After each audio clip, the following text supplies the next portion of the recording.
உடல் எடையை குறைய தேவையற்ற சதையை குறைக்க உதவும் பெருஞ்சீரக லெமன் டீ எப்படி செய்வது என்று பார்க்கலாம். உடல் எடையை குறைக்கும் பெருஞ்சீரக லெமன் டீக்கு தேவையான பொருட்கள்: டீ தூள் 2 டீஸ்பூன், பெருஞ்சீரகம் சோம்பு 2 டீஸ்பூன், தேன் தேவையான அளவு, எலுமிச்சை சாறு அரை ஸ்பூன், இஞ்சி சிறிய துண்டு. செய்முறை: இஞ்சியை தோல் சீவி ஒன்றும் பாதியமாக தட்டி வைத்துக் கொள்ளவும்.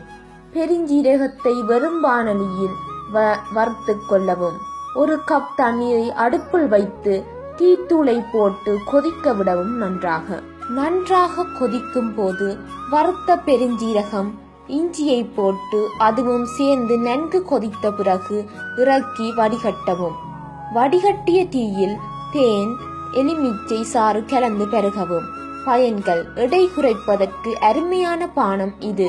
மேலும் கை கால்களில் காணப்படும் தேவையற்ற சதையை குறைக்கவும் இந்த டீ உதவும். தினமும் காலையில் இந்த டீயை குடித்து வந்தால் விரைவில் நல்ல பலன் கிடைப்பதை காணலாம்.